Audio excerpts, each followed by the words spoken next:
preparation and his intellect in the questions that he asks and the interviews that he does. I mean, they're genuinely curious. I'm curious. And this is what I think separates George from Logan and all these other mainstream figures is his fact that he's authentic.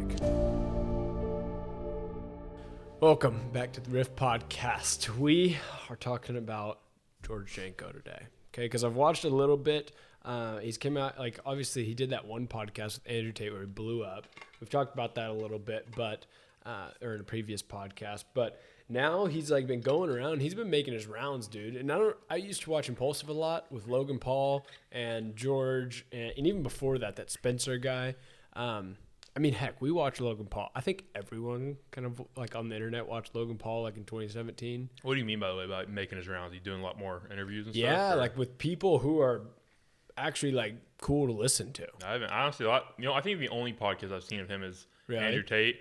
But still, even though I don't watch him, I still view him as like bigger than Impulsive. Just because of that one thing still. And I don't know, I guess, is it now? Because, so I looked this morning because he got an interview with Tony Robbins. Right. And the reason why is because he did the interview with Impulsive with Tony Robbins the first time he came out with the book. Tony Robbins would come out with another one. Well, Tony Robbins is like a big guy.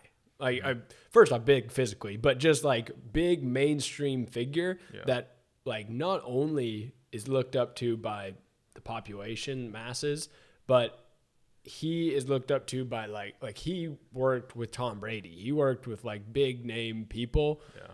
You know, so he's just like a really interesting guy. He's the one that wrote the book that I'm reading right now, right? The Money Master or Master. Yeah, Money Master of the Game. Yeah, where he interviews those big, like financially. Mm-hmm. He has like $8 billion in revenue with his company. What, he helped Tom Brady with like finances or with? No, with like, because his whole thing is self-development, personal development, and like just making like he's basically more of like a mindset type guy where he's like, you can develop your mind to become an amazing human being no matter your circumstances. Yeah. And so like fighting depression, instead of prescribing SSRIs that actually clinically are proven to not work, instead of doing that, use your brain. Yeah. And use your brain and cure this depression. And he puts on these seminars, and he's been doing it for years and years and years.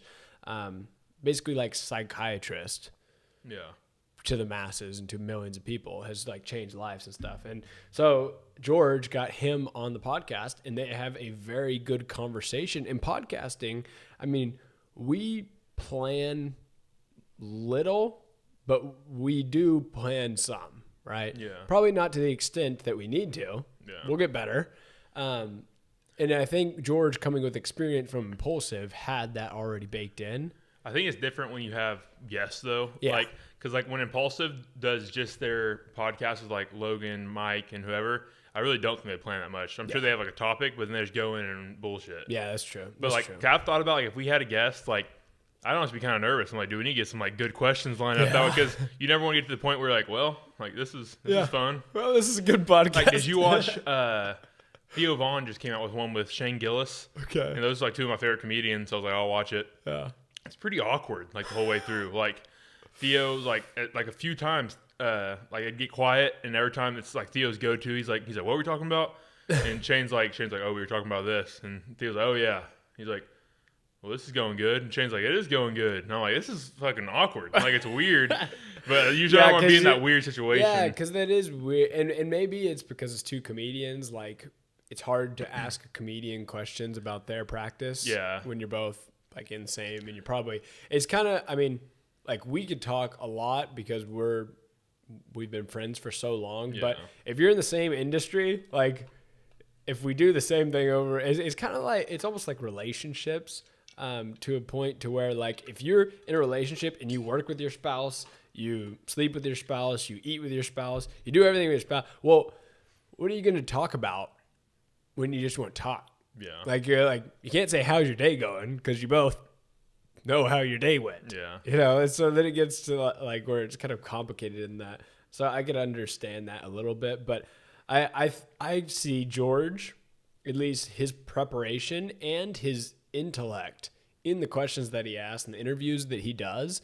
I'm like they're genuinely curious. Like I'm curious, and I'm just I'm like, damn, he's actually good. And not only that, he can provide value in a way that most people can't because he is so involved in Christianity. Yeah. And this is where I think separates George from Logan and all these other mainstream figures is his fact that he's authentic, right? He serves and submits to God.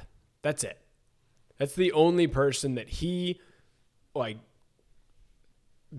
cares about. Yeah. I mean, or not, maybe not cares, but that he follows is God.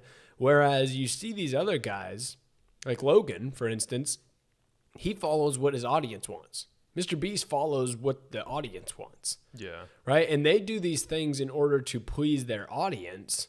So they're not pleasing God.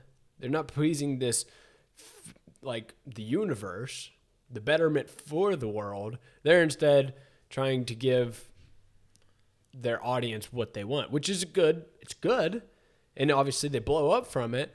But I think that's the difference between being authentic and not, is that who are you, like, pleasing in the end?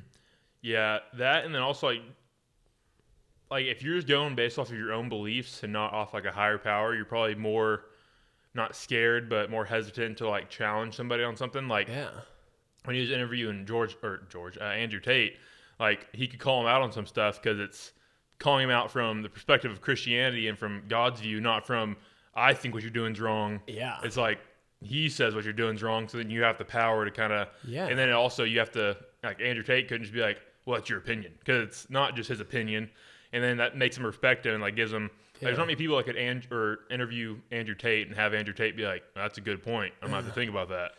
Yeah, and I now that I'm thinking about that, do you know Ty Lopez?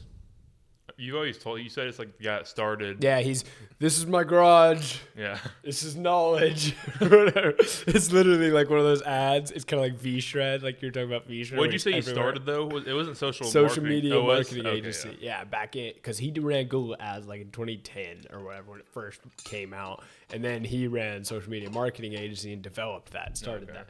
But he similarly, I don't know if he's religious or not, but similarly doesn't give his own opinions. None of us have our own original ideas, or very, very few. Like Einstein, okay, maybe, yes, he did with theory of relativity, right? He has his own ideas that he created, but that takes time. Most of the time, like the average human does not have their own ideas. They've At been least given productive ideas. Yeah, exactly. Like actual ones that move humanity forward. Because there's some weirdos out there, I'm sure, have pretty ideas that are just themselves that no one else thinks about. Maybe so, yeah. They don't voice it or whatever it may be. Yeah, exactly. But Ty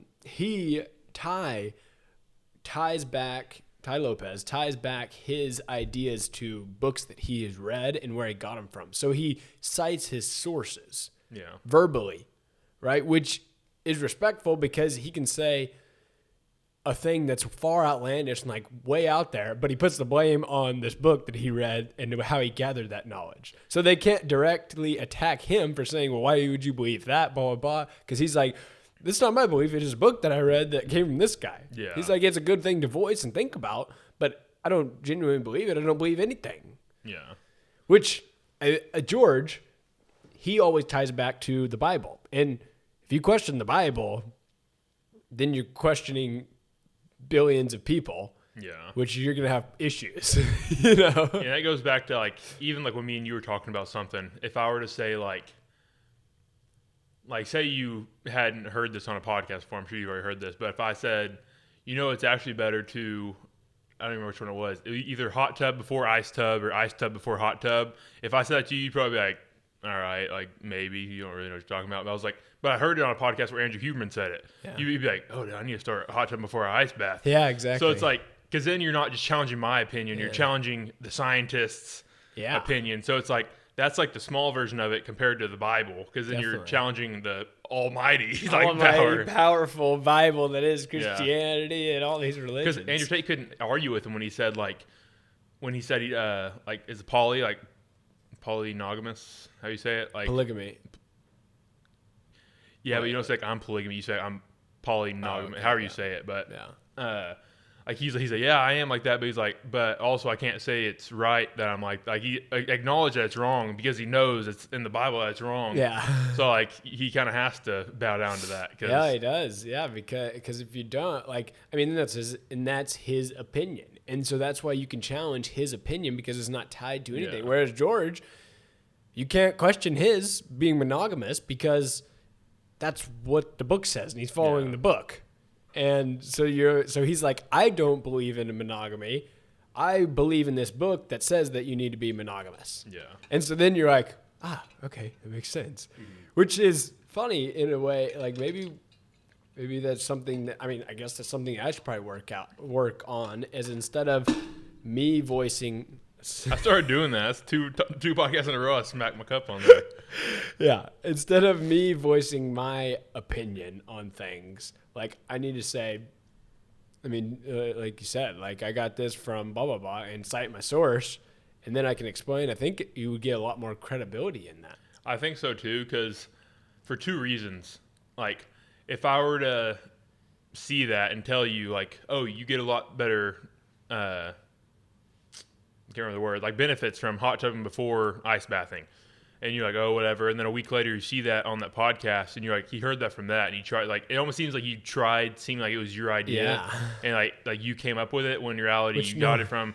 So like in your head when you're saying it, maybe you're trying to think like, oh, like I seem smart, but really you seem smarter if you said I got it from this guy, because then you're more credible compared to just being your opinion. Yeah, which I haven't thought about that, but that once again comes down to authenticity in the fact that I'm not trying to seem smarter. I don't care about my ego. Yeah. And I'm like, yeah, this guy, like, I'm just an amplification of what I got from this. Yeah.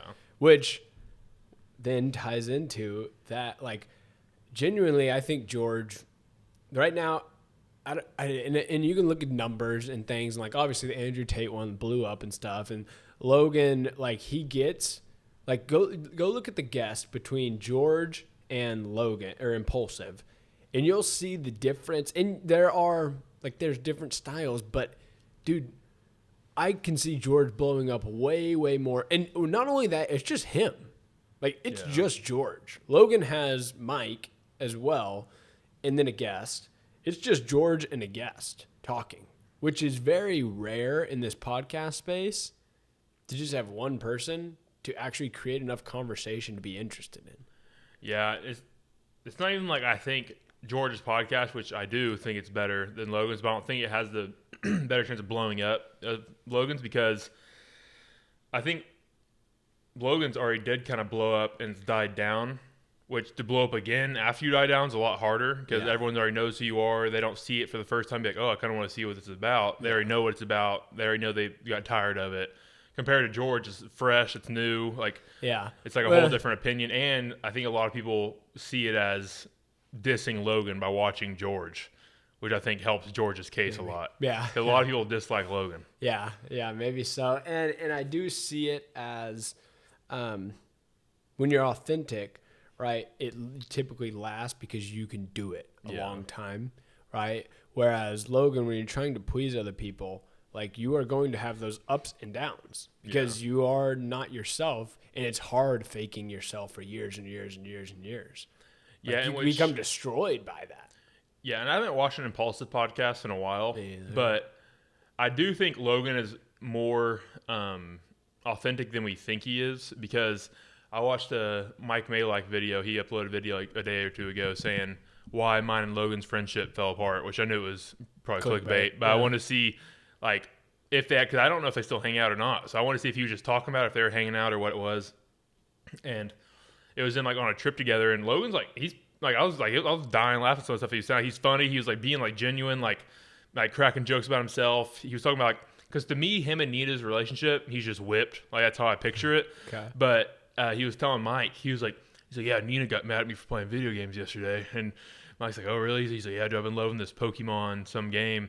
And Mike's like, he's like, oh, how much do you play? And Logan's like, an hour a day, maybe. He's like, I don't have time to be playing. He's like, that's what I told her. He's like, I told him I'm gonna play games if I want to play games. And he was being serious. And I was like, honestly, I would have never thought he'd do, like, I see it as Nina's like whipping him. Yeah. But I'm sure, like, when all that stuff went down with who was his name? The other fighter that was It's posting him. funny that we forgot. Dylan Dennis. Dylan Dennis. Yeah, when all that stuff was going around, I guarantee you something clicked in Logan's head where he was like, I gotta be a lot more manly and in control of this relationship. Even if it wasn't that bad to begin with, something clicked in his head where he's like, I can't let this be the narrative. Yeah, no, definitely.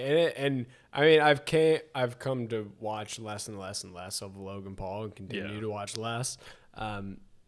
Whereas you see George, I'm watching more and more and more of because I think of that authenticity. And it's one of the reasons why Rogan blew up. Yeah. Right? Because the dude is just real.